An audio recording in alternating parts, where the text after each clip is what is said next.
Selamat malam, saya laporkan dari depan SDN 1 Kedawung Wetan. Nah, ini banjir sudah mulai datang, guys.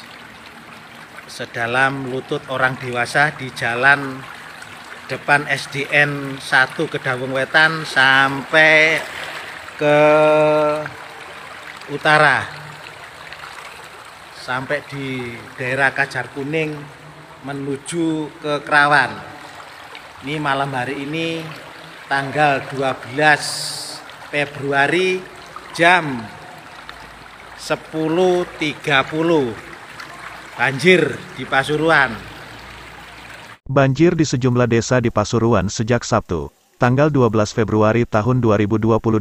Belum surut, sejumlah desa masih terendam air setinggi 100 cm. Banjir dua desa di Kecamatan Beji, Kedung Ringin dan Kedung Boto masih setinggi 60-100 cm. Warga tidak bisa melakukan aktivitas, akses jalan antar desa juga lumpuh. Warga hanya bisa duduk-duduk di depan rumah di atas dipan maupun perkakas yang tidak terendam air. Tampak pula anak-anak bermain rakit menyusuri banjir. Di Kedung Ringin ada 10 dusun, 4 dusun terendam banjir, kata salah satu warga Kedung Ringin, Henry Sulfianto, Senin, tanggal 14 Februari tahun 2022.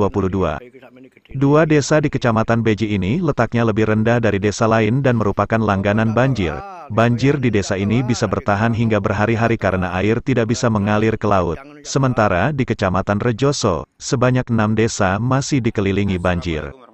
Antara lain Desa Rejoso Lor, Kedung Bako, Arjosari, Patuguran, Jarangan dan Toyaning, kata Camat Rejoso, Ahmad Hadi. Di Desa Rejoso Lor, ketinggian banjir mencapai 50-100 cm dengan warga terdampak sebanyak 975 kepala keluarga, KK, di 6 dusun. Di Desa Kedung Bako, banjir setinggi 50 cm di 2 dusun dan berdampak ke 150 KK. Kemudian di Desa Arjosari, banjir masih setinggi 40 cm, dan sebanyak 60 KK di 1 dusun terdampak. Di Desa Patuguran, banjir setinggi 40 cm masih melanda 1 dusun dengan 150 KK terdampak. Di Desa Jarangan, sebanyak 150 KK di 1 dusun terdampak banjir. Kemudian di Desa Toyaning, 5 dusun terendam banjir setinggi 40-50 cm, yang mana sebanyak 840 KK terdampak. Untuk banjir di Desa Kewadung Wetan, Kecamatan Grati, susah surut, hanya tampak genangan di beberapa lokasi. Jalan antar kecamatan yang pada Minggu, tanggal 13 Februari tahun 2022, terendam sudah bisa dilalui kendaraan. Banjir menggenangi seluruh jalan yang berada di Kedawung Kulon.